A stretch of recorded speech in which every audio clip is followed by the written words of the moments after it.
This story changed my life. Every once in a while, I think you have to get lost to find what you seek. In my case, this was in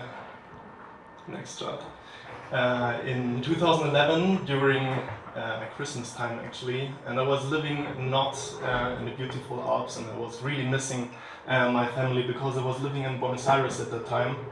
And together with a dear friend, Corvinian, who is also in the audience today, and we were starting our first startup there called Moby Dick, where we wanted to invent mobile ventures and work in the digital field and kind of build a network of developers and designers there. So it was Christmas, and you have to know, the both of us are pretty much family guys. So in this time we were really homesick and thought like, okay, what could we do? I mean, we don't want to be lonely and we don't want to stay at home. So we kind of decided to have this little experiment. What happens if we go hitchhiking in South America? I mean, you have all those stories in your mind that hitchhiking could be super dangerous and you shouldn't do it and all the kind of crap, but we just thought, okay, let's do it. We gonna see what is going to happen. So on Christmas we tried to get some money, and it was super hard because in Argentina you can't get any cash machines working on Christmas because all the Argentinians spent all the money already. And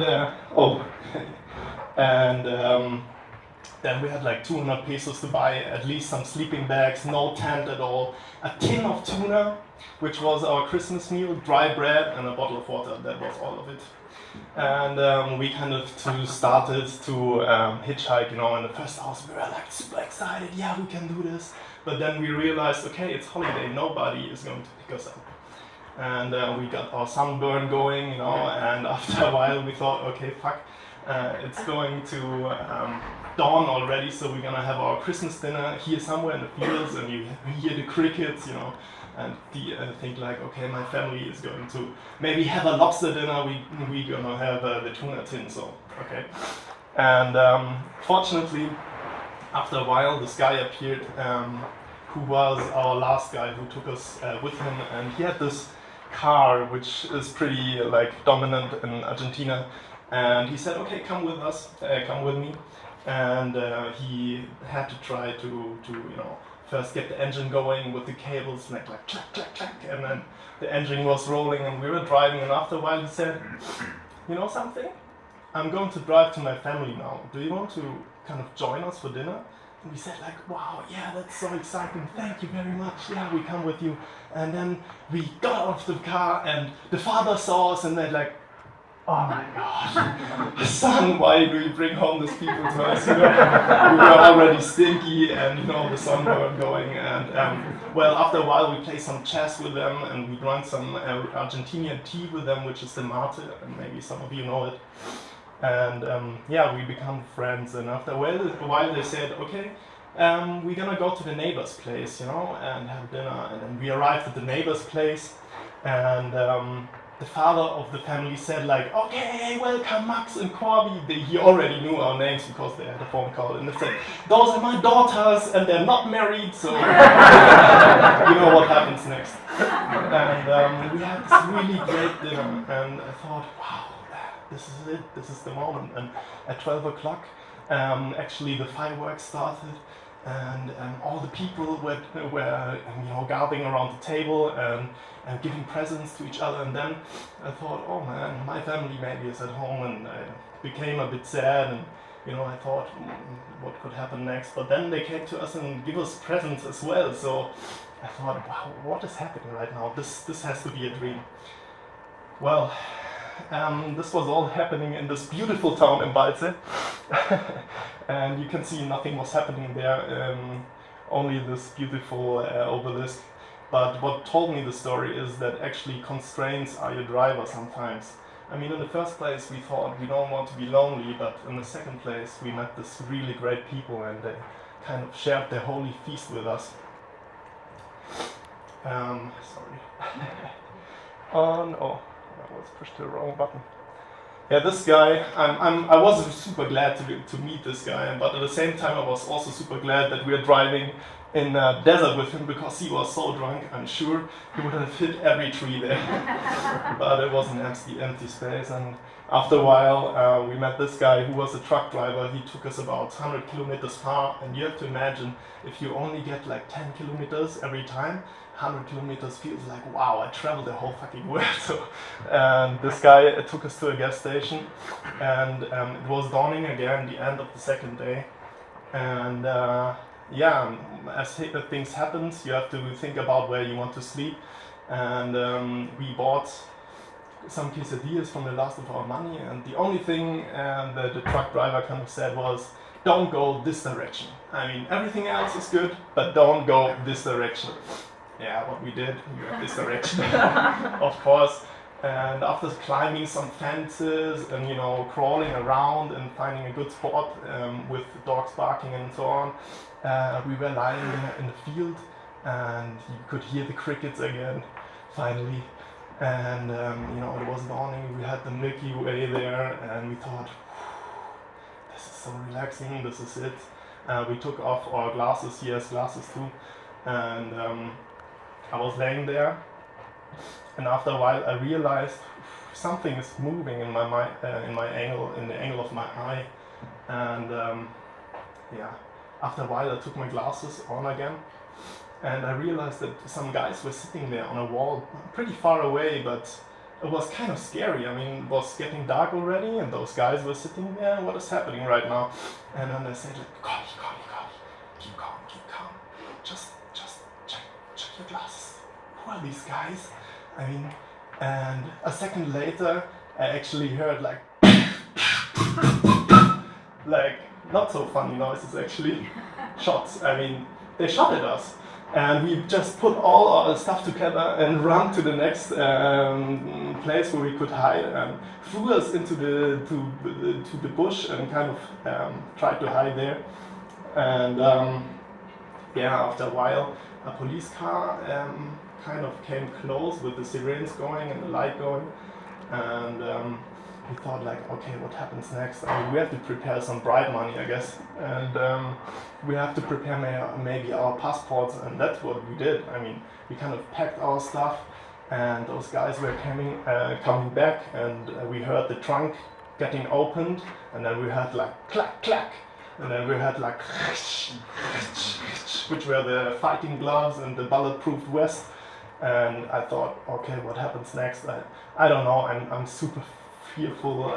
I don't want to think, but the only thing was what I was thinking slows your action. So yeah, in the end we just said like, we're German students, we're not from America, please don't shoot us, and yeah, then these guys came to us and said like, okay, there's no harm coming for us. And that was the first time when I was driving in the backseat of a police car, of an Argentinian police car. And yeah, everything went well from that moment on. But yeah, I really, in this context, I really like this little saying of Alan Kay. He says, if you don't fail at least 90% of the time, you're not aiming high enough. And yeah, 3 months later, we kind of realized the first Aaber award.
So go to this website. No. Yeah, the Aaber Award, this is something we found 3 years ago. It's a collective of about 500 artists nowadays from 20 nations. And the Aaber Award is an endowed prize, which is given away every year by the people who visit the Aaber Award actually. And what we try to do with the Aaber Award is to give young artists especially a platform for their arts and yeah, especially a big visitor stream, whatever. As you could see, in 2012 we had about 2,500 visitors in an old police station, which we built up 3,500 square meters. We had 100 artists more or less kind of exhibiting their stuff. 2 of them are actually here today. Hello! That's super nice to have you. And yeah, this is Aaber. I mean, what we kind of focus on is always space. So as I said, as I told you, 2012 we had this police station where the topic was more or less to create your own space and to especially have the artists coming and creating the space during several days and working on it. And I think the most stunning experience for me was that you kind of saw the involvement of the quality and of the engagement of the artist during those days. And some were like, I have this super strict plan which I want to fulfill in those 3 days, and they build it all up and were tidy and everything, and others were like, yeah, let's see. And they kind of pictured the first wall, and then they went around the rooms and they saw like, oh shit, it's pretty good what the others do, so maybe I have to hurry a bit. And yeah, last year we had a huge Freifläche, as we said, an open space of 10,000 square meters with mobile buildings on it, with a circus tent, or 2 circus tents rather, and several like industrial containers, and artists had to kind of shape them to become an art project as well, and also work more with the body, because we had this open space and there wasn't any wall. So I mean, what do we do? Most of the artists were super like annoyed in front, because they thought, okay, I want to represent my paintings and stuff, but then they realized, okay, maybe I have to rethink the whole process and can do something different. And what was really exciting about this as well was the collectivism which evolved as well. I mean, when you have this open space, you kind of have to think about sharing the space, how can we use it together, and what is space anyways? I mean, space is something given by man, but not something really natural.